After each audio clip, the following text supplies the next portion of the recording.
Hey folks, I don't know if you all know the story about the king named Bimbisara, who was a big supporter of the Buddha during his lifetime. Um, Became a practitioner, and it is said they used to do levels back then. He attained the level of stream entrant, and under the Buddha, supposedly, and he built the first retreat centers for the Buddhist order so that they'd have a place to go during the rainy season and be able to practice when they couldn't easily be out, on their normal walkabouts and sitting in the forest and such, so they'd have some shelter. So um, at the end of the Buddha's life, uh, Bimbisara's son overthrew the king, and some stories say he imprisoned him. He imprisoned his father, and the father killed himself. And some stories say that the son just killed him. Anyway, he usurped the throne, and which would have been, we could imagine, quite upsetting to the Buddha. And then he decided he was going to invade the Shakya Republic, which was the Buddha's homeland. So he raised an army, the son of Bimbisara, and it is said that the army was headed down the road towards the Shakya Republic, and the Buddha sat in the road in meditation. And when the army saw him, they couldn't bear to pass, so they turned back. But as you might expect, they came back again, and the Buddha was again sitting in the road in meditation posture, and the army turned back. And then, as you might imagine, they came a third time, and Buddha was sitting in the road, and they turned back. After that, the Buddha saw that it was not going to stop, so he stepped aside, and they went and invaded his kingdom. Now, I'm not a scholar, so I don't know all the history of this, but one can imagine that, non-attachment would have been difficult to practice at a time like that for the Buddha, right? He's for one thing, the throne's been usurped. His friend and student has been overthrown by his own son, and then has the nerve to invade his republic. I've been thinking about this story because I feel we're somewhat in that position of the Buddha at that time. With everything that's going on in the world and our country, I knew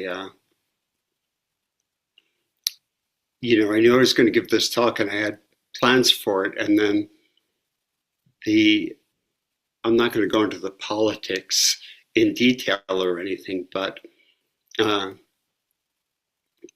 let's just say we're living in dangerous times, and it appears to get more dangerous day by day. And I was really feeling the danger of that yesterday. And I'd already planned to share some practices that would, I hope, be useful to us in these times. But then I caught a cold, and then my mind woke me up at 6 a.m. thinking about all these events and about the Buddha sitting in the road, and just made me feel like I had to more directly address the oncoming armies while we're sitting there. Do you ever feel that way? Yeah. Yeah, these are truly dangerous times, and thank God for our practice. Um, Thank the Tao, thank the way for our practice. I don't know what I would do without it. I do know that if we allow ourselves to be thrown off our center, destabilized, or thrown into panic, or thrown into despair, then we've lost the battle already. They've already won. Not that it's exactly a battle, but metaphorically speaking. So we have the means whereby we can actually do this, where we can actually hold our ground. And we also have this wisdom of being able to not know. Because if there's ever a time in my lifetime where I didn't know, in the large sense, not personally, but when I look at the world and society, oh boy, is this it, right? I want to leave some time at the end so you all have a chance to, we have a chance to discuss this. But yeah, we just don't know, and we have to sit with that, don't we? And we're not going to figure it out from up here, are we? If we're fortunate and we keep our center and we keep our ground and we keep practicing, when a moment arises where we have to do something, perhaps we will know what that is. But I think at this point, everything, it just feels like it's up in the air in the world, and when in doubt, just make sure your own boat is stable, right? and then you're in good shape to take others on board. So that's what we're going to work on today.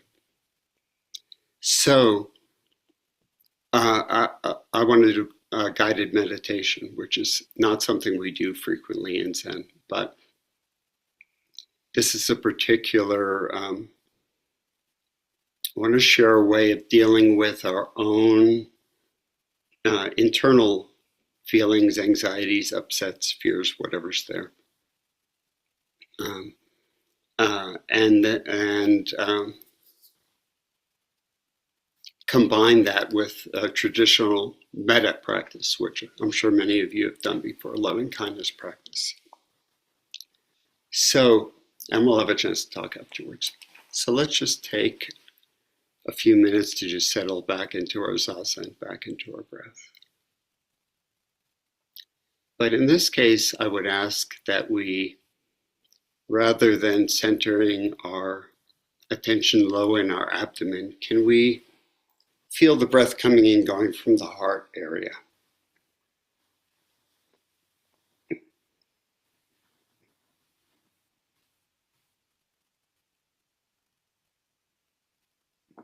Just for a minute or two to settle back in.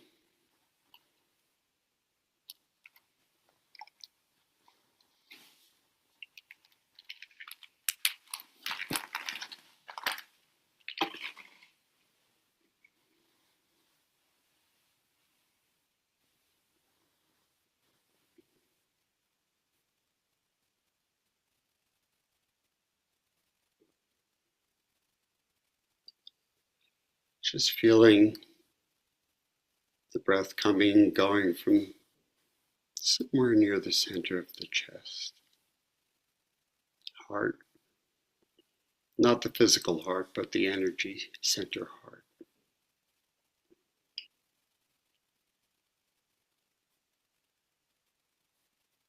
So, in the universe at large, creation and destruction are happening all the time, aren't they? And the universe doesn't seem to mind which one is going on at a given moment. Well, probably in any given moment, both are going on in many places. as human beings, of course, we like creation better than destruction. But in the large view, what we're talking about is just exchange of energy. Energy can change from one form to another.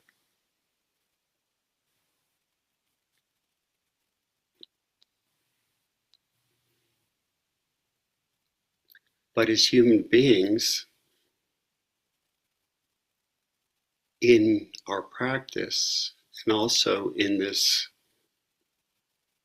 glorious mechanism of our hearts, we sometimes don't realize that things are operating the same way.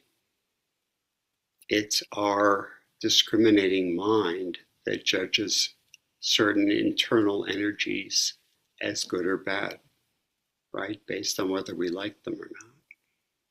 So we tend to feel energies like anxiety, for instance, as negative, and we tend to resist them. Or we might feel sorrow or pain at the world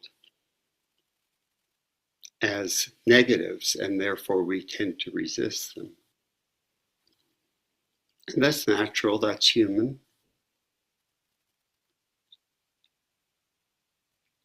But our practice is really about accepting all these energies, right?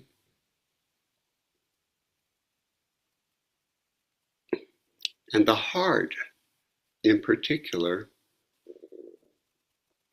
has this kind of miraculous ability to turn energies we might think of as negative, to accept these energies and let them turn into something positive.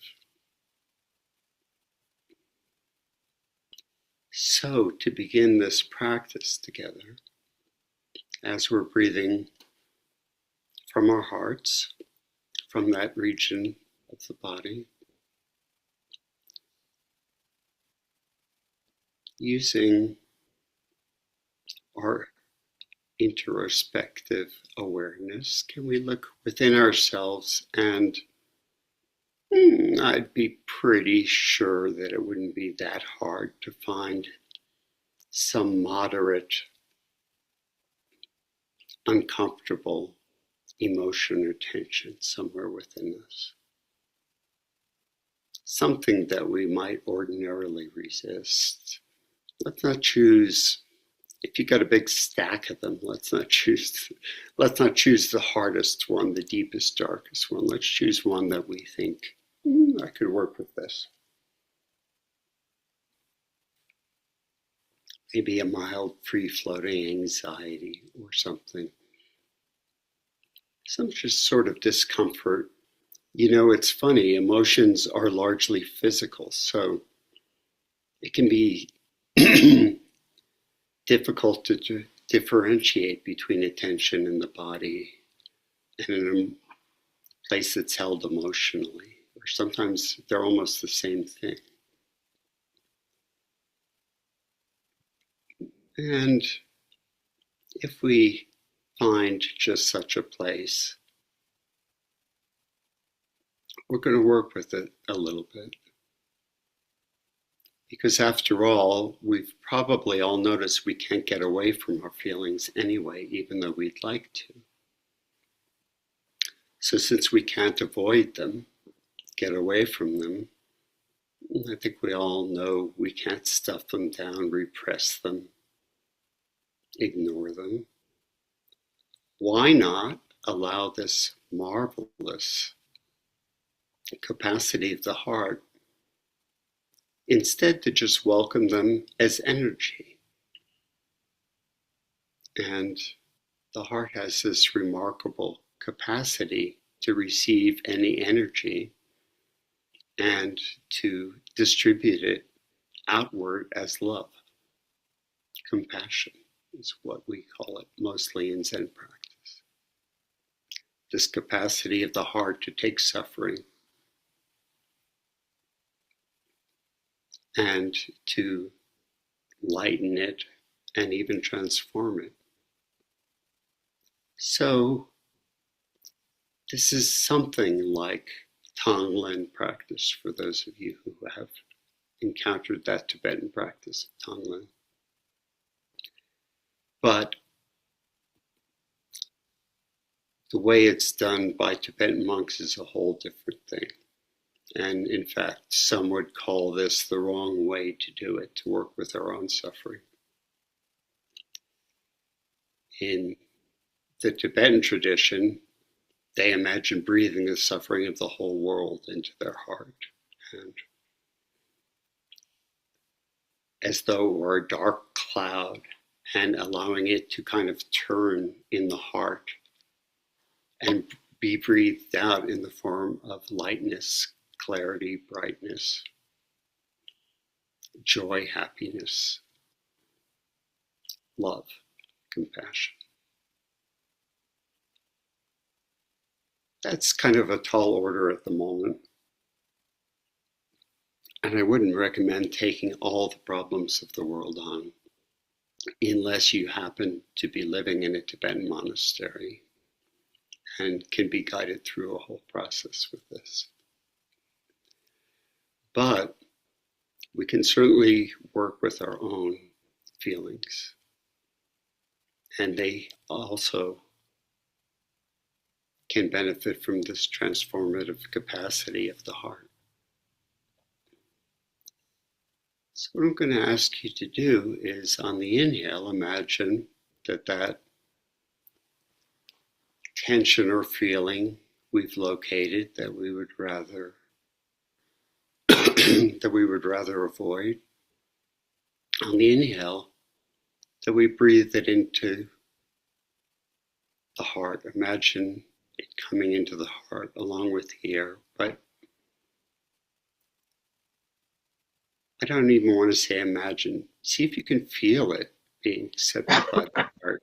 And if it's helpful, you can image it for yourself, traditional ways, as though it was a dark, heavy cloud. Can you imagine just that sensation that's been bound up within you coming into the heart as that dark, heavy cloud? But the heart has this capacity to turn it, and when we exhale,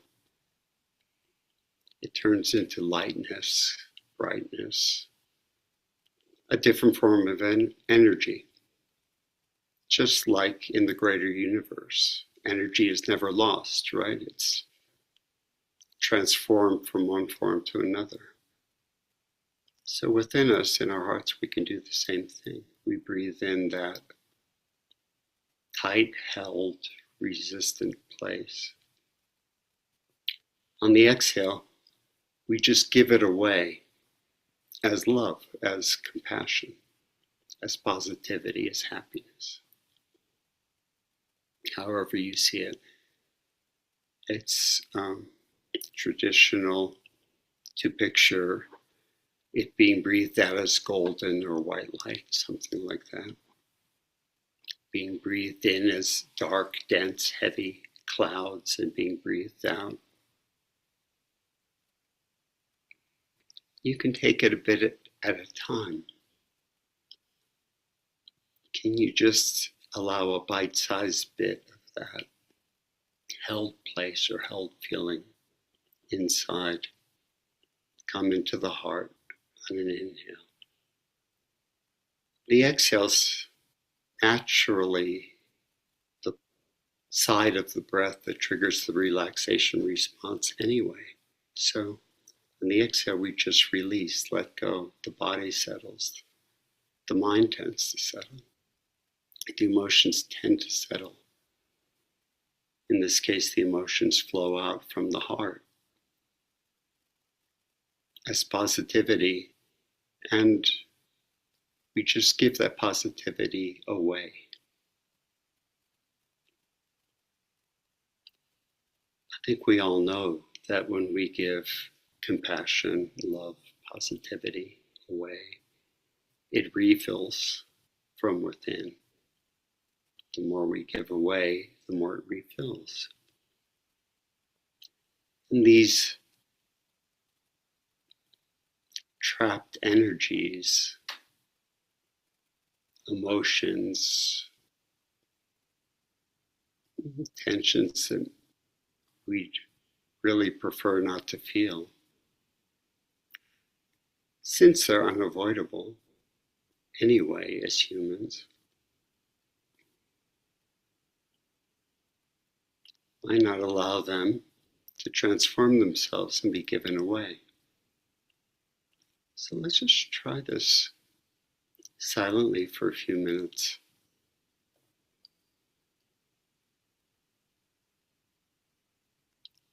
Allowing our awareness to go to some place within where we feel that bound up energy of emotion or tension.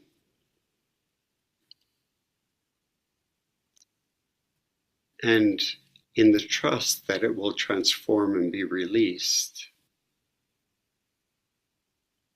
can we be willing to unconditionally accept that feeling, or whatever bit of that feeling we can take in a bite-sized bit into our heart? Inhaling it in, feeling that heavier, dark energy, and exhaling. Can you feel that release? It's best to give it away 100%. Sometimes we want to hold on to like the last 5%. Once it's turned into love, we want to keep some of it. But that's not the way this works. We give it all away and it refills. Let's just try it for a few minutes silently, and I'll add a little bit more guidance in after a few minutes.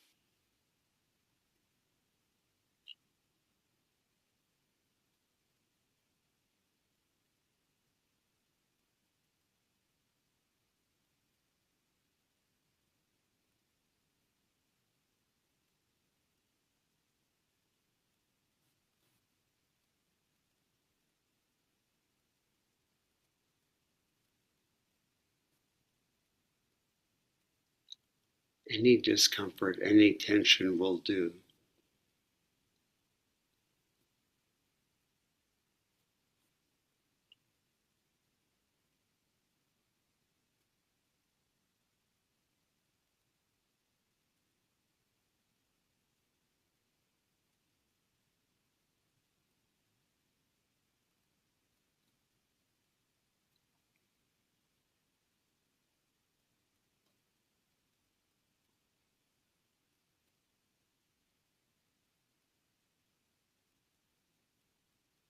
See if you can feel the whole body settle and notice the pleasant sensation of that settling on the exhale, that release. It will deepen if we just notice it and allow ourselves to appreciate it.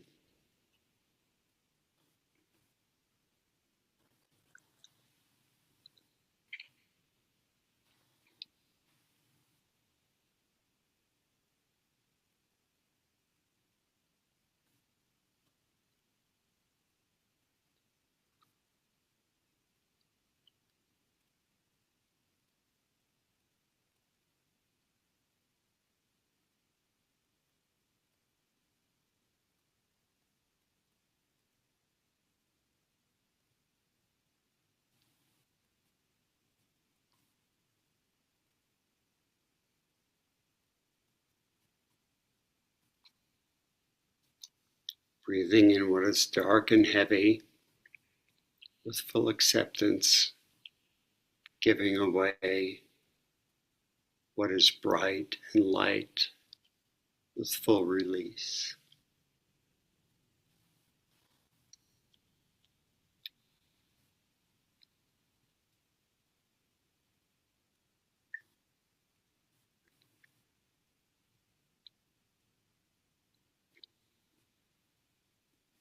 It's like a swinging door. Opens this way, and then it opens that way. Everything can pass through, unhindered.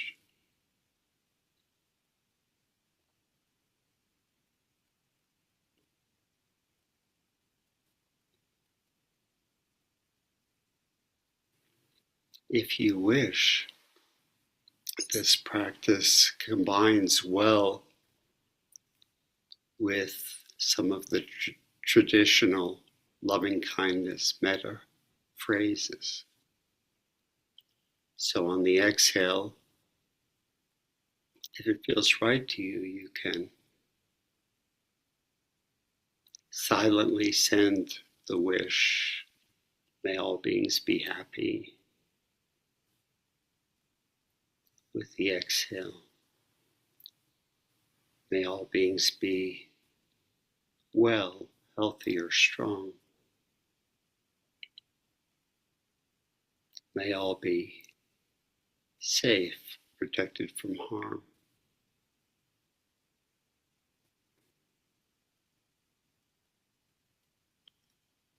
May all be at ease.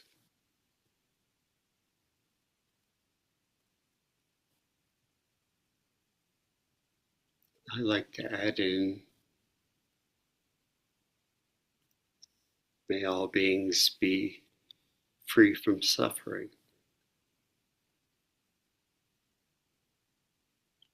That's part of another similar Brahma-vihara practice, the compassion practice.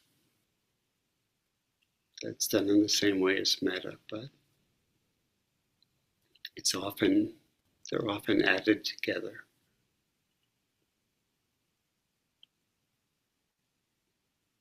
May all be happy, may all be content if you prefer, or may all know joy if you prefer. You can use your own language.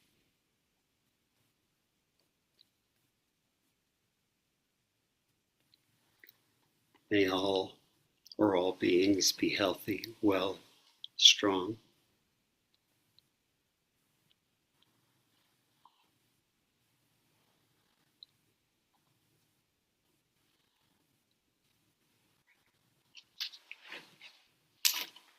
May all beings be safe, protected from harm.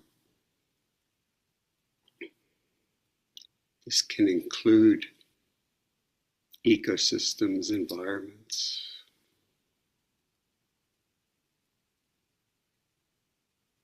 mountains, rivers, oceans, creatures of the air, and creatures of the waters.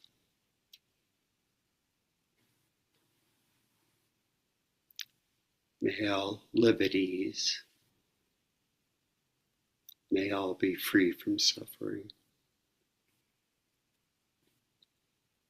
If you wish to add any other positive phrase of your own, you're free to invent one.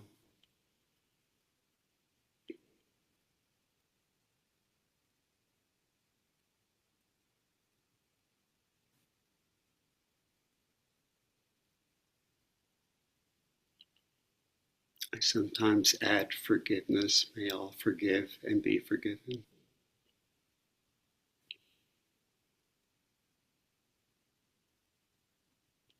I sometimes add, may all beings know complete liberation of heart, mind, body, spirit.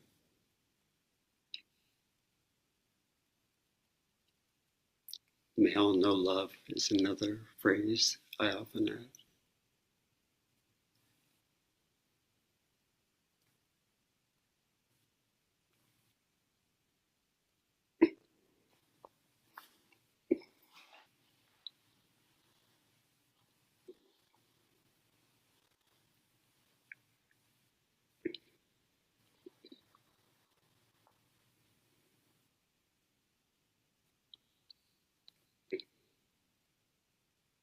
As we continue for a few minutes longer in this way,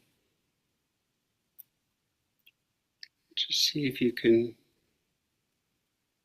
allow that relaxation, giving away, letting go on the exhale to just continue to deepen simply by appreciating it.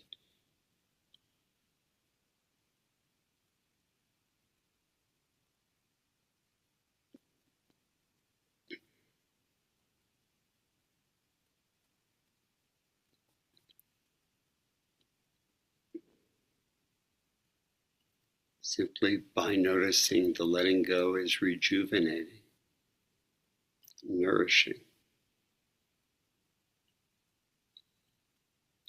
Perhaps we might feel a little weight being lifted.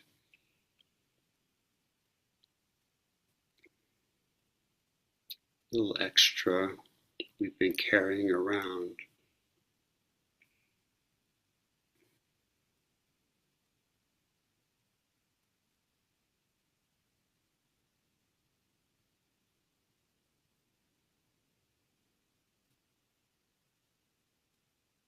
If you run out of emotions, you can just look for physical holding places in the body.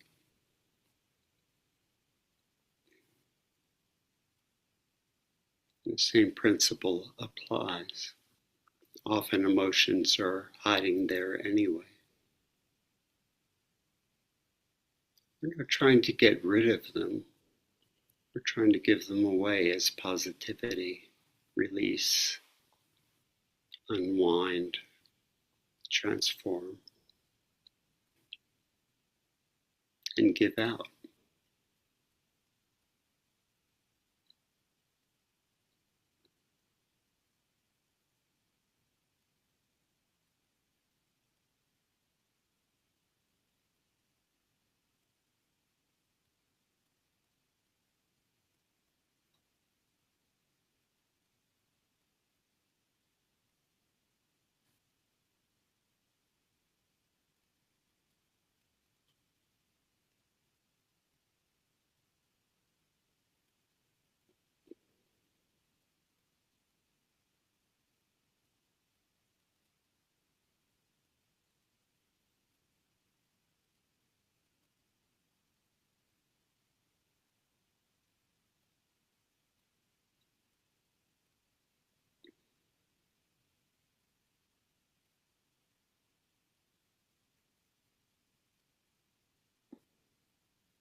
If you're using the loving kindness phrases, metta phrases, you can also choose to direct them to some particular place or individual or issue, environment, anything that calls to you.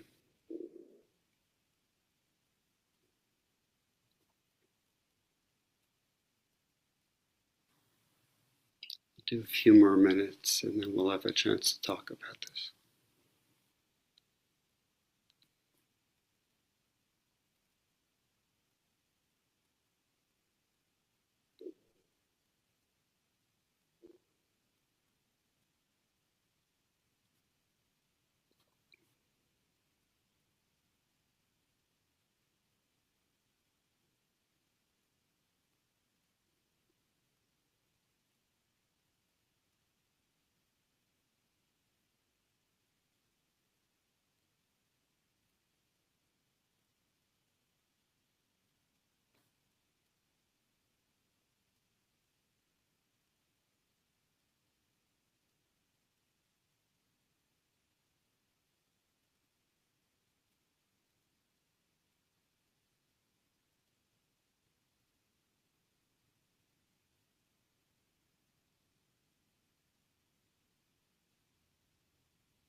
There's no end to compassion.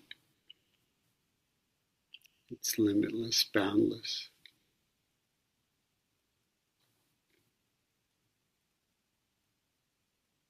We all have as much of it as we need we just allow ourselves to release it, give it away.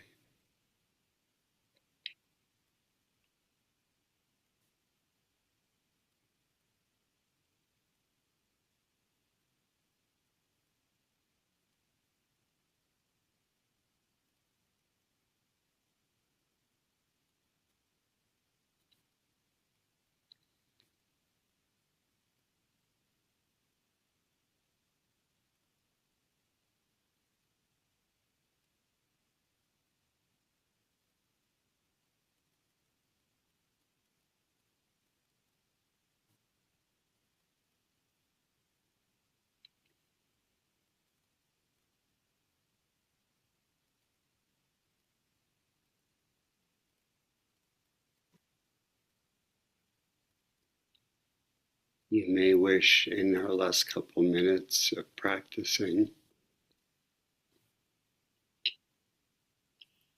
to let the attention settle down more deeply into the body, into the belly, into the hara, the dantian area, just to finish with a sense of centering and grounding. I'll leave it to you if that feels appropriate to your practice.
Okay, now as we feel ready,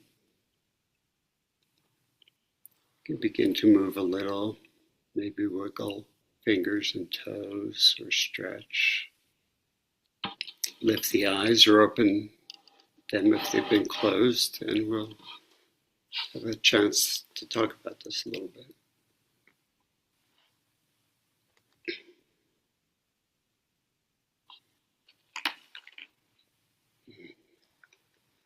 Sensei, I have a question. Yes.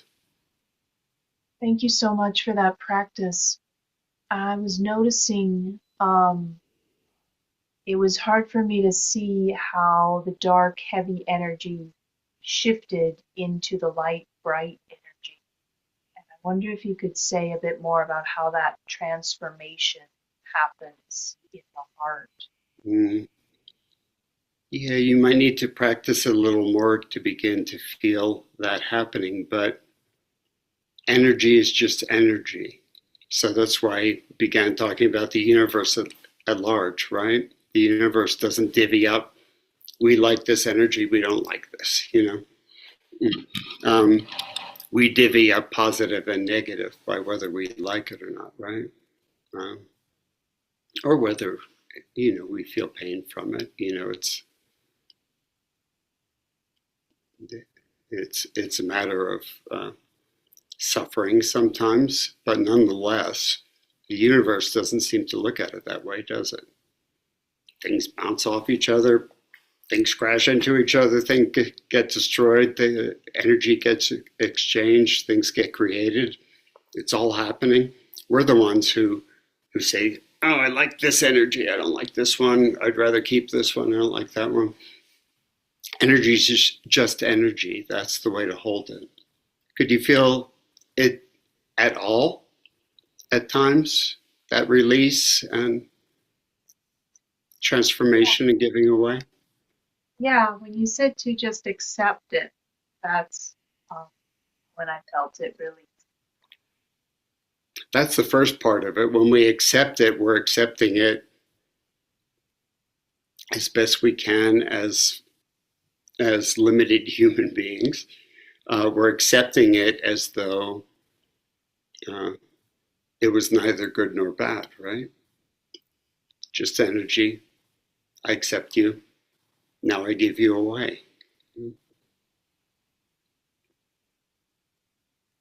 I bet this would be a good practice for you, Corey.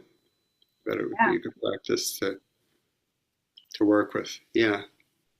And yeah, we'll have other chances to talk, no doubt, about how it evolves for you. You know, we all carry around these tensions, these unresolved binds of emotion, energy, tension to some degree. And since we can't get away from them anyway, why not accept them? That's actually, accepting what arises is basic to our practice, isn't it?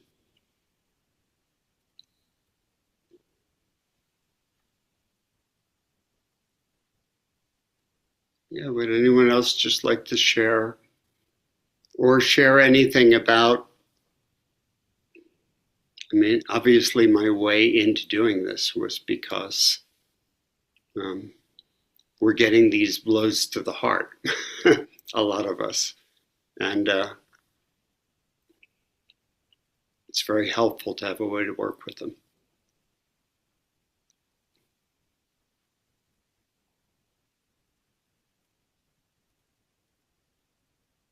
I'll say a little bit. Mm-hmm. My insight meditation teacher in the 90s, Barbara, taught us Tonglen meditation, and I've done it a lot over the years. And I find it very, very helpful in dealing with kind of relating to suffering, my own suffering, but also suffering in the world.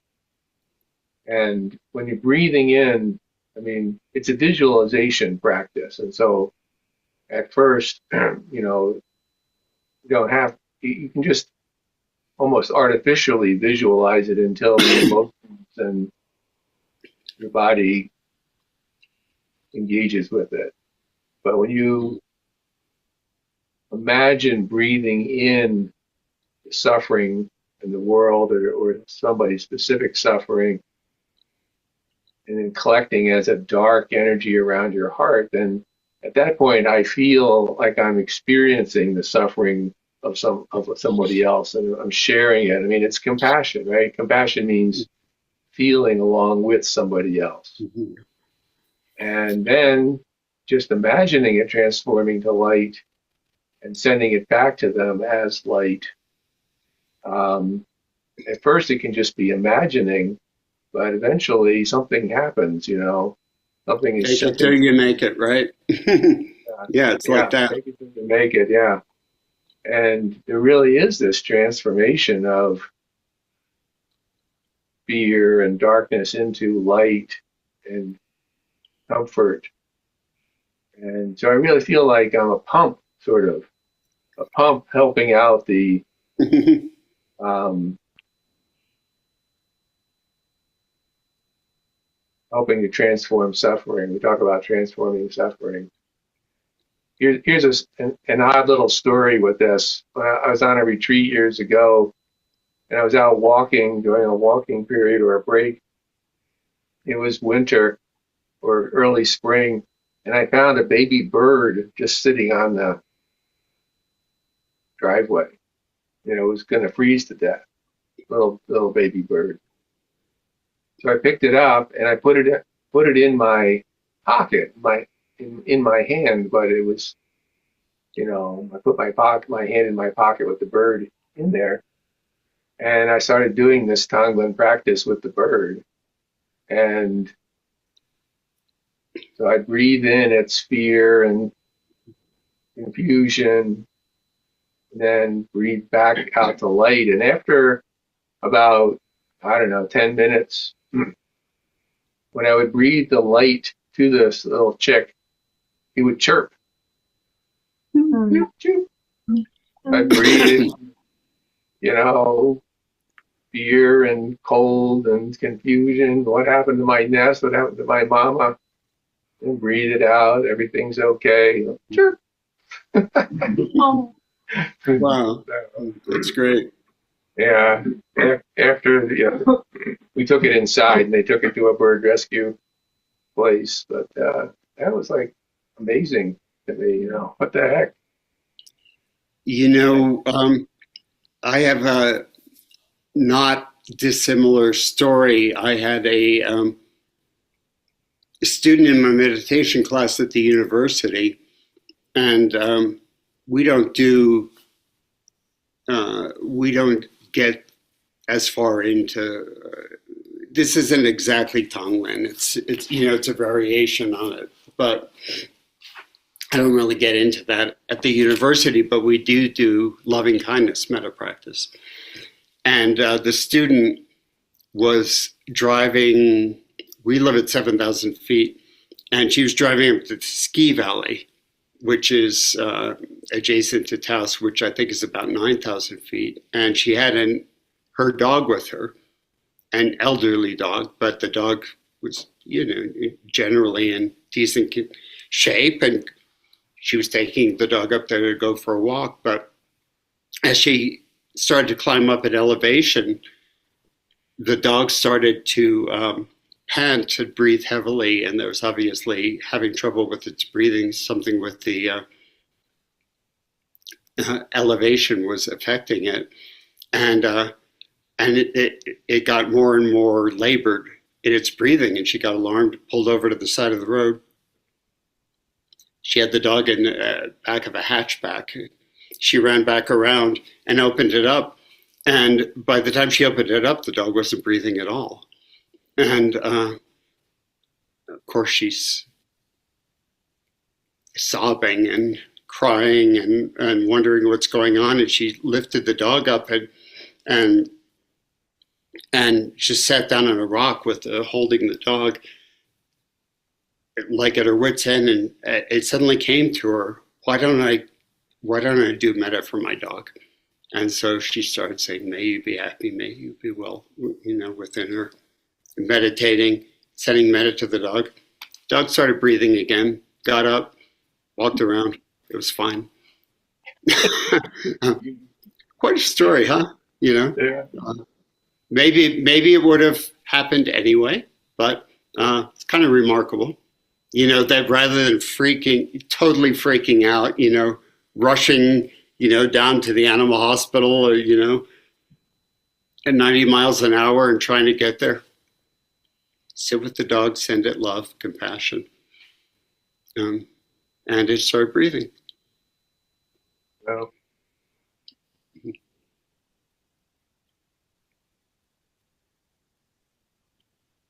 Would anyone else like to share anything? You can also share if it didn't work. You can share if you hated it. I didn't like metta the first time I tried it. I thought, I was in my early 20s, and I think I just thought it was sentimental and just not cool, But that didn't last.